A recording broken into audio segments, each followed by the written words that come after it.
Hi guys, ça me fait plaisir de vous retrouver pour une nouvelle vidéo. Alors là je vais vous parler d'une série qui est un véritable coup de cœur, une véritable surprise. Alors j'arrive un petit peu après la bataille en vous la présentant que maintenant. C'est une série d'HBO qui est disponible sur OCS comme beaucoup de séries HBO d'ailleurs. C'est The Outsider. Je vais y arriver. The Outsider. C'est The Outsider. C'est The Outsider. C'est The Outsider. Alors si le nom vous dit quelque chose, c'est parce que vous avez lu le livre de Stephen King. Et effectivement, il s'agit d'une adaptation qui apparemment serait fidèle, parce que moi je n'ai pas lu le livre, donc j'ai découvert complètement l'histoire par le biais de cette série. Le scénario n'a pas été coécrit avec Stephen King, hein. Il a validé certains choix, notamment par rapport au casting par exemple. Et c'est une série qui a été produite très vite, parce que le showrunner qui est Richard Price en était à écrire les épisodes 3 et 4 quand l'épisode 1 était en train d'être tourné, donc il disait ça avait été fait dans des conditions très très stressantes. En tout cas, le résultat est quand même très bon. Alors, Richard Price, pour la petite anecdote, a écrit le script du clip de Michael Jackson, Bad. Donc voilà, c'est la petite anecdote comme ça que vous pouvez sortir à un dîner mondain. Non, je sais que ça servira à rien. J'ai trouvé l'anecdote assez cool en soi. D'ailleurs, ce qui est intéressant, c'est qu'un des personnages de ce livre est présent dans plusieurs livres de Stephen King. Donc ça veut dire que certainement, si on a d'autres adaptations de livres de Stephen King, on peut revoir le même personnage dans différentes séries. Je trouve que ce serait super intéressant en tout cas pour essayer de créer un espèce d'univers Stephen King par des séries HBO. Je sais pas si c'est prévu, mais c'est quelque chose que j'aimerais beaucoup voir. Au casting, on retrouve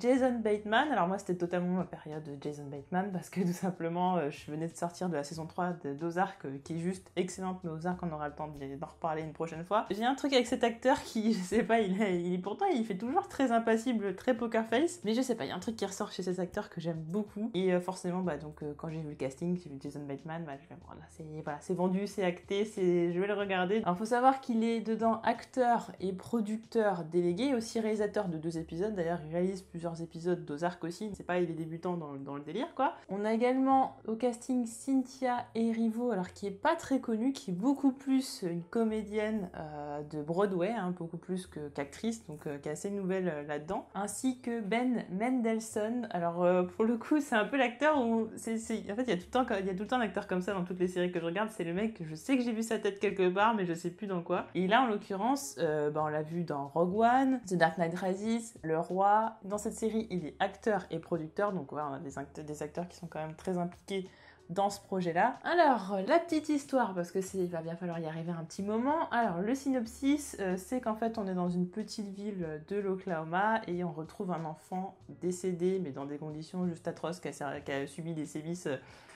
C'est là vraiment où on sent le ton de la série, que ça va être très glauque, ça va être assez chaud quand même, qu'il va falloir avoir le cœur bien accroché. Et le principal suspect, où toutes les preuves convergent vers lui, c'est Terry Maitland, c'est-à-dire Jason Bateman. Et en fait, tout simplement, l'enquête va pas être aussi simple que ça. Alors évidemment, on est dans l'univers de Stephen King, donc voilà, ça va être un peu mystérieux, un peu glauque, un petit peu bizarre. Je vais pas pouvoir développer plus dans cette partie sans spoiler. Alors c'est une série qui m'a mis vraiment mal à l'aise. C'est pour ça en fait que c'est un coup de cœur, parce qu'elle a réussi un peu à me sortir de ma zone de confort. C'est-à-dire que il y a des séries qui sont choquantes, il y a des séries qui ont une façon de narrer l'histoire qui est un peu complexe, qui est différente, mais au final, plus ça avance et plus les séries, il y a un espèce d'effet de mimétisme entre les séries actuelles. Et pour le coup, le fait qu'il y ait une adaptation d'une œuvre de Stephen King, parce que beaucoup de séries qui sont des adaptations de livres sont maintenant très très bonnes. Et là, pour le coup, le fait que ce soit adapté d'un livre, c'est vraiment différent. Et notamment, il y a quand même cette façon qui est très bien adaptée justement au format télévisuel, d'apporter des révélations, parce qu'en fait, on monte vraiment en crescendo en termes de tension et tout ça, donc on apporte tout un lot de révélations. Mais plus on apporte des révélations, et plus on a de mystère,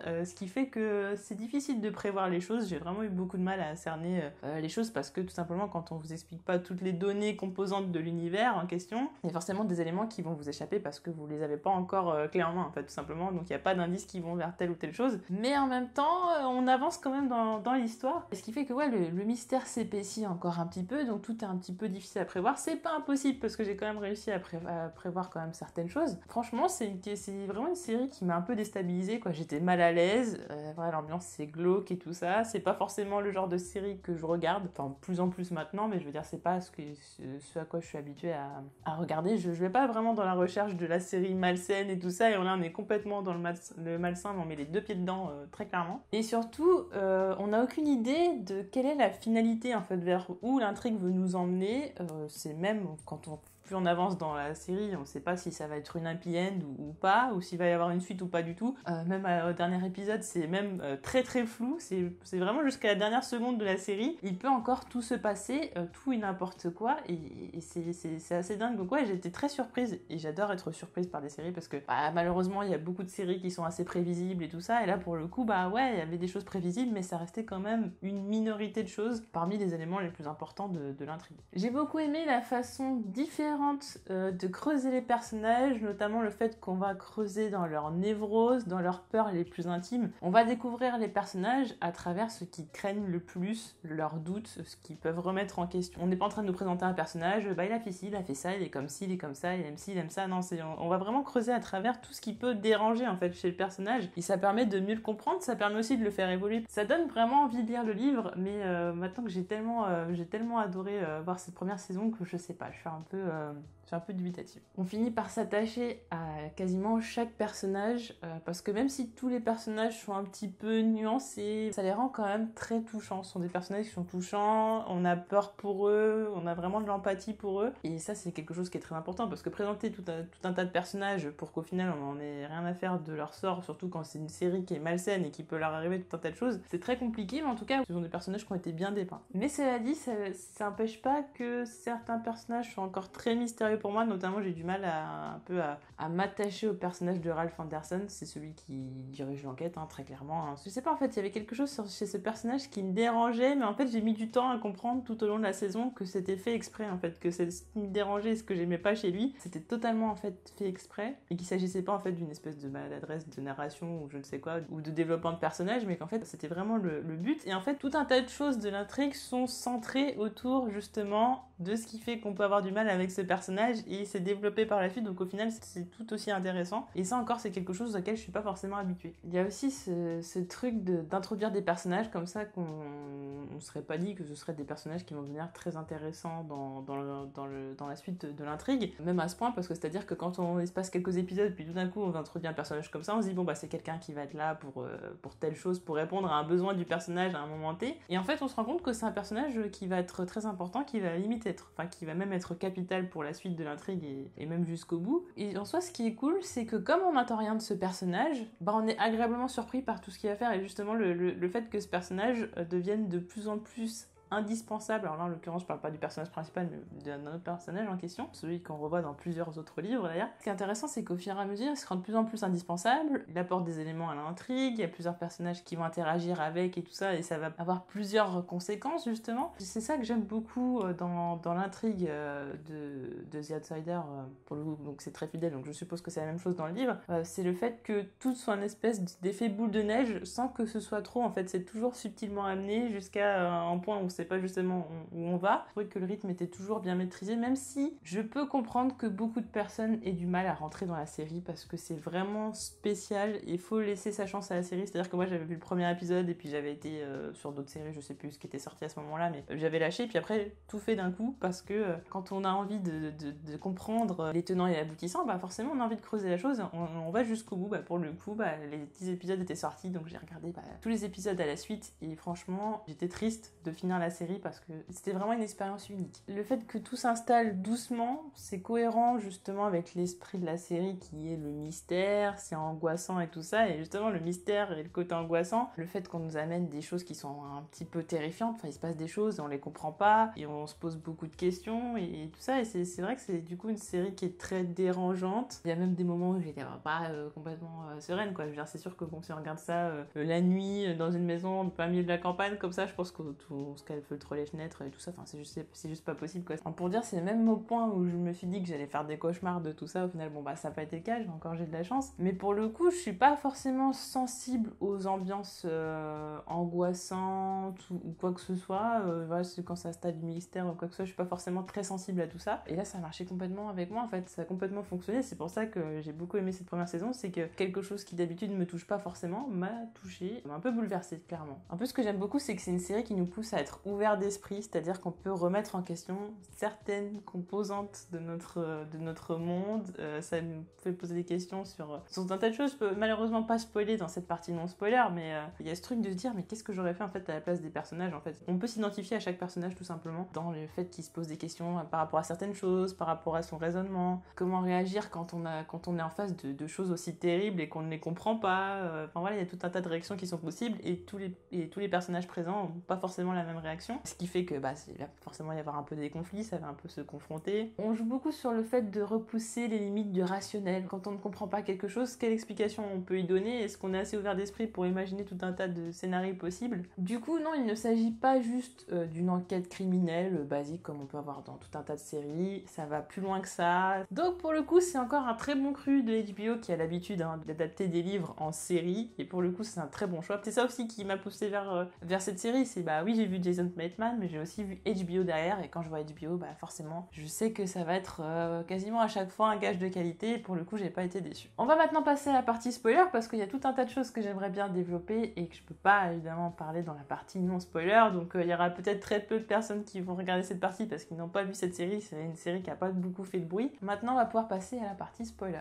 Ce que j'ai beaucoup apprécié, c'est la transition de l'enquête criminelle, entre guillemets rationnelle, vers le côté surnaturel. Alors du coup, comme je disais encore une fois, l'univers de Stephen King oblige, donc on sait qu'il va y avoir quelque chose qui est pas naturel, qui est pas normal, qui va être dans l'équation, jusqu'à qu'on ait vraiment la preuve du fait que ce soit surnaturel, entre guillemets. On n'est pas sûr en fait, il y a vraiment un questionnement tout le long, est-ce qu'il n'y a pas vraiment une explication rationnelle jusqu'au bout du truc, et si c'est pas le cas, qu'est-ce que ça peut être? Et au final, quand l'explication surnaturelle arrive, quand on voit qu'il y a deux mêmes personnes au même endroit, que la personne en question a pas de jumeaux et tout ça, qu'est-ce que ça peut être en fait? Il y a forcément une explication surnaturelle, mais encore là, l'explication diabolique et tout ça, c'est vraiment, voilà, ça pour le coup, je l'ai vraiment pas vu venir, et je trouve que la transition a été vraiment très bien faite, parce que pendant tout un tas de minutes, des spectateurs en train de se dire non mais il y a forcément une explication rationnelle et tout ça, ils le cherchent jusqu'au bout des ongles, et en fait non, c'est pas comme ça du tout que ça se passe. Et évidemment, comme les épisodes s'arrêtent à un nouveau mystère, on a forcément envie de s'enfiler les épisodes très clairement, et ça franchement c'était très très bien fait. C'est rare qu'on jette pas toutes les cartes comme ça, tous les indices dès le début, qu'on arrive quand même à nous amener petit à petit vers quelque chose qu'on n'a pas forcément trop vu venir. Et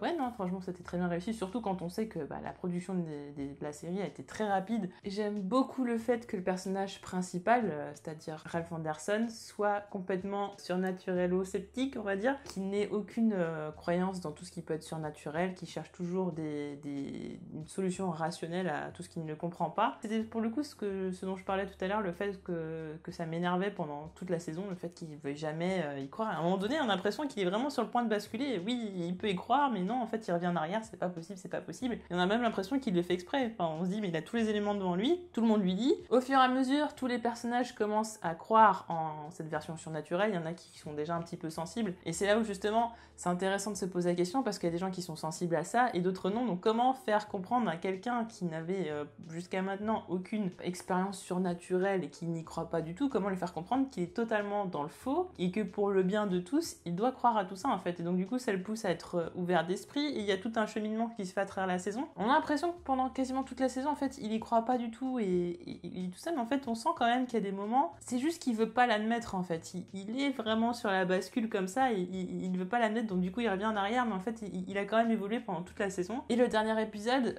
franchement est très chouette, parce que sa confrontation avec cette créature, c'est juste dingue, le fait que vraiment il soit au-dessus de lui et tout ça, de la façon dont il lui parle, et qui montre complètement, enfin de toute façon là, à ce moment là il n'y a plus tellement le choix, qu'il y croit, et que tout ça doit se terminer d'une façon ou d'une autre, même si du coup ça ne pourra pas se finir d'une façon conventionnelle, vu qu'il ne s'agit pas de quelqu'un d'humain, donc les lois humaines ne s'appliquent pas forcément à ce genre de créature. Donc il règle le problème, en tout cas il croit régler le problème à sa façon. Mais ce que j'ai bien aimé, c'est que au-delà de ça, du fait qu'on arrive à l'apogée du truc, et que oui, maintenant il y croit, et qu'il va mettre fin, en tout cas c'est ce qu'il croit, à cette créature, il y a le fait que découvrir que le surnaturel existe, que cette créature existe, ça veut dire que le surnaturel existe, et donc qu'il y a tout un tas de possibilités qui se débloquent un peu dans sa tête, et qui donc finalement il se rend compte que le monde autour de lui, il ne le connaît pas en fait. Ça, j'ai trouvé ça vraiment chouette, et du coup ça apporte un petit côté touchant. notamment par rapport à son fils qui est décédé. Donc du coup, lui et sa femme se disent qu'il y a potentiellement un paradis, qu'il y a potentiellement des fantômes, donc il y a plusieurs possibilités peut-être de le revoir. Donc ce qui fait que ça allège un petit peu leur peine, qu'ils peuvent un peu plus faire leur deuil. Donc ça résout quand même pas mal de problèmes. Mais en même temps,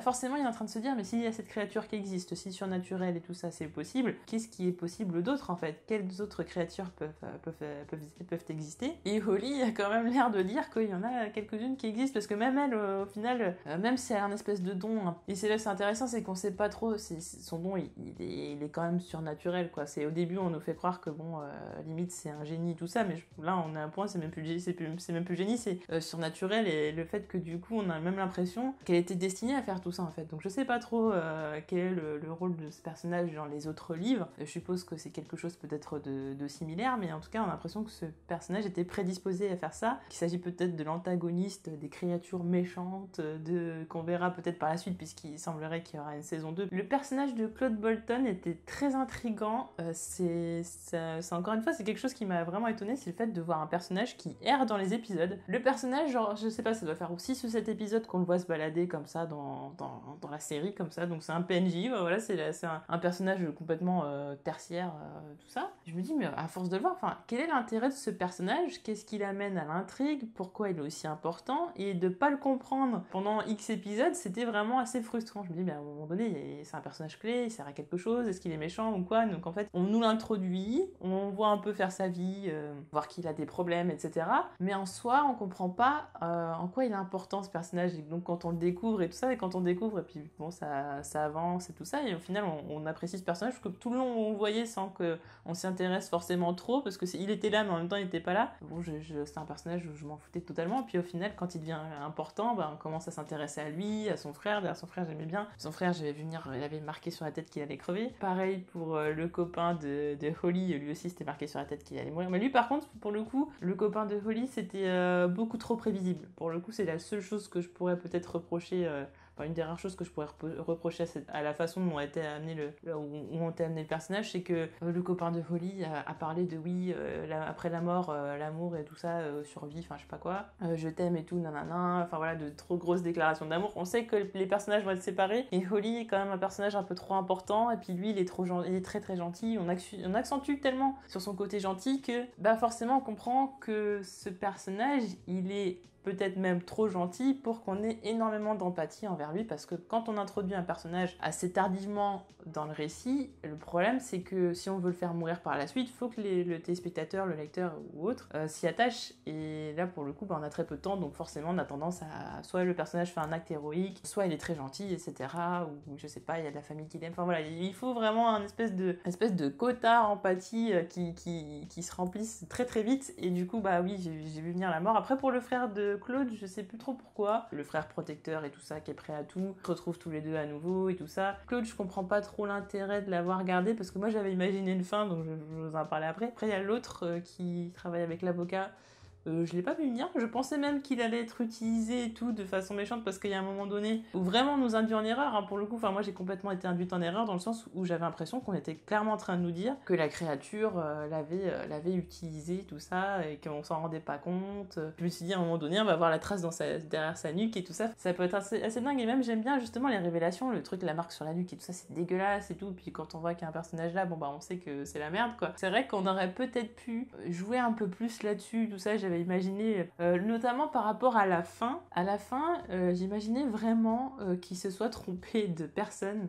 C'était peut-être d'ailleurs le truc le plus prévisible. Pour le coup, je pense que ma fin était moins bien. J'étais vraiment partie du principe qu'il s'était trompé de personne, et que le Claude qu'ils avaient tué, c'était le vrai en fait, et c'était pas la créature. Et au final, on a compris que il avait tué la bonne personne. Et le petit twist, c'est que Holly a été griffée, donc voilà, c'est-à-dire qu'elle va être utilisée à des fins démoniaques. Donc voilà, ça relance toute l'histoire, mais c'est vrai que voilà, le truc de s'apercevoir à la fin que le Claude était pas le bon, ça aurait été glauque et tout ça, ça aurait été particulier, et la façon dont ils auraient pu le savoir aussi, ça aurait pu être intéressant. Je me demandais si on allait être sur une seule saison, et à la fin forcément je vois les minutes défiler, je me dis mais il y a forcément un twist, il y a un cliffhanger, il y a un truc, tout peut pas s'être passé correctement comme ça, et en même temps c'est une bonne fin telle qu'elle est. Le dernier épisode était juste dingue, et là il y a ces massacres, 3 personnes sont sont butés, c'est une catastrophe, c'est vraiment compliqué. Et donc après, on a toute cette conclusion du fait que voilà, on a vécu, tous ces personnages ont vécu des choses assez intenses ensemble, et notamment, j'ai beaucoup aimé la relation entre Ralph Anderson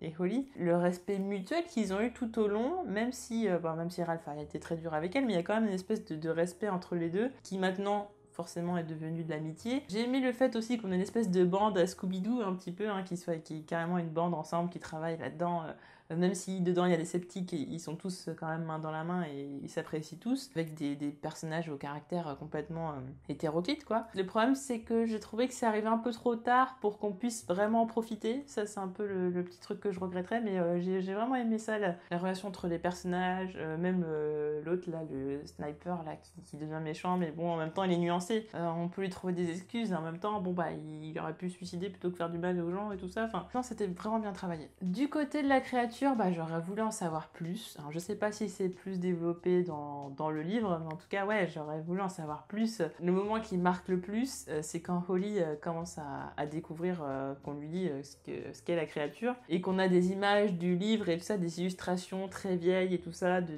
la créature à travers les années, quoi. Enfin, c'est le mythe du croque-mitaine et tout ça, ça rappelle forcément l'enfance. Alors moi, pour le coup, ça n'a jamais été un truc qui m'a spécialement touchée. Enfin, quand on me racontait ça, moi, j'ai jamais cru à ce truc-là. De toute façon, j'ai pas cru à grand-chose très longtemps, on va dire. C'est un peu dommage. Le fait qu'on se base sur une légende urbaine et tout ça, mélangé à une espèce de truc un peu religieux, mythologique ou je ne sais quoi, tout ça mélangé ensemble, qui donne finalement un truc qui est plutôt cohérent et qui fait très peur. Et j'aurais voulu peut-être en savoir plus. Peut-être c'est développé dans le livre, et peut-être surtout que ce sera développé dans la saison 2. En tout cas, j'ai vraiment hâte de voir la saison 2 parce que voilà, le duo Ralph et Holly peut être vraiment très sympathique. Surtout que maintenant que Ralph croit à tout ça, donc on a un espèce de duo contre les créatures. J'ai un peu peur de ce que ça peut devenir aussi, cette espèce de chasse aux créatures. Est-ce que ça va pas un petit peu dénaturer l'œuvre de base? Je sais pas, en tout cas, je suis très, très intriguée pour cette saison 2. Ouais, j'ai vraiment hâte en tout cas. N'hésitez pas à me dire en commentaire ce que vous avez pensé de cette série si vous l'avez regardée. Et on se retrouve très vite pour d'autres vidéos. Salut!